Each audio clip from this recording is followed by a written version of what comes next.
কাঞ্চন শ্রীময়ীকে এবার সুখবর দিতে চলেছেন। নবদম্পতির কোল আলো হবে নাকি?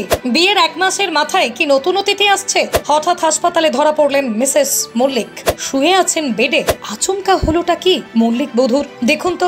বিতর্ক আর কাঞ্চন শ্রীময়ী এরা যেন একই মুদ্রার এপিঠ আর ওপিঠ।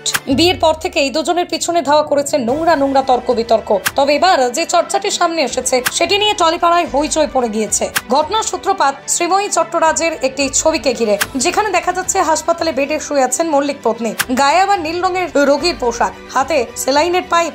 এই ছবি সামনে আসতে শুরু হয়ে গিয়েছে কাঁটা ছেঁড়া। প্রশ্ন উঠতে শুরু করেছে, তবে কি বিয়ের 1 মাসের মধ্যেই সুখবর দিতে চলেছেন কাঞ্চন শ্রীময়ী? বিয়ের 1 মাসের মধ্যেই কি ঘর আলো করে আনছেন নতুন অতিথি?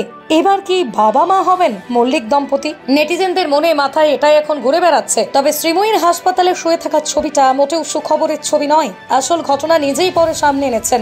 জানা গিয়েছে শুটিং ফ্লোরে অসুস্থ হয়ে পড়েন অভিনেত্রী। অত্যাধিক গরম এবং প্রচন্ড ডিহাইড্রেশনের ফলে জল শূন্য হয়ে পড়ে শ্রীময়ীর শরীর, আর সেখানেই বাঁধে বিপত্তি। শুটিং ফ্লোরেই মল্লিক বধূর রক্তচাপ নেমে যায়, মাথা ঘুরিয়ে ওঠে। তড়িঘড়ি কাঞ্চনের বাচ্চা বউকে হাসপাতালে নিয়ে যাওয়া হয়। সেখানে কিছুক্ষণ বিশ্রামে রেখে হাতে সেলাইন দেওয়া হয়। সেই অবস্থায় হাসপাতালের বেডে শুয়ে ভক্তদের জন্য নিজেই ছবি প্রকাশ করেন। তবে শুধু নিজের একার ফটোই দেননি, একই সাথে প্রাণপ্রিয় স্বামী কাঞ্চন মল্লিকের সঙ্গেও হাসপাতালের বেডে শুয়ে ছবি দিয়েছেন মিসেস মল্লিক। বউকে যে মল্লিক বাবু একেবারেই কাছছাড়া করতে চান না, তারই প্রমাণ এই ছবি। বাচ্চা বউ শ্রীময়ীর সেবা যত্ন করার জন্য সর্বক্ষণ হাসপাতালে ছিলেন কাঞ্চন, এমন তথ্য সামনে এসেছে।